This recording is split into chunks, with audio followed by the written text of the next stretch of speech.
একটা Bangladesh national party of BNP একটা বৃহত্তর দল। জামাত এক সময় আওয়ামী লীগের সাথে ছিল, জামাত তারপরে বিএনপির সাথে দীর্ঘ সময় ছিল, ঠিক আছে। এখন জামাত এরকম একটাই হয়ে গেছে, এরা মনে করতেছে যে মানে এরা অনেক কিছু, কিন্তু বিএনপি একটা Bangladesh national party of BNP একটা বৃহত্তর দল, একটা বৃহত্তর দল, যে দল তিনবার আল্লাহর রহমতে ক্ষমতায় ছিল, তিনবার দেশ পরিচালনা করছে, এমন একটা শক্তিশালী দল। তো আজকে এই যে আপনার ঢাকা 8 মির্জা আব্বাস সাহেব এবং পাটোয়ারি সাহেব যে কথাগুলো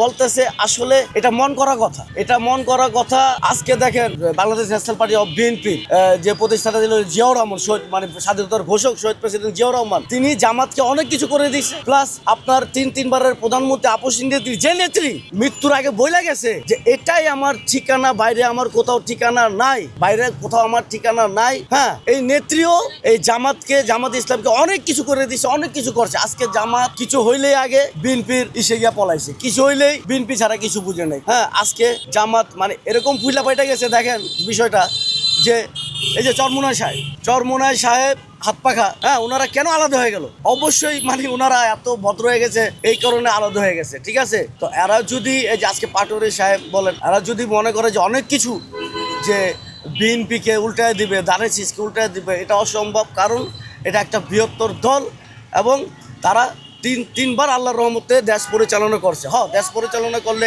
একটু ডিফেক্ট ত্রুটি থাকতেই পারে, হ্যাঁ। এর জন্য যে বলবো চাঁদাবাজ, সন্ত্রাস নট। কারণ যে আপসী নেত্রী ছিল তিনি আল্লাহর রহমতে ইন্তেকাল করছেন, আল্লাহ বেহেশত নসিব করুক, সমস্যা নেই।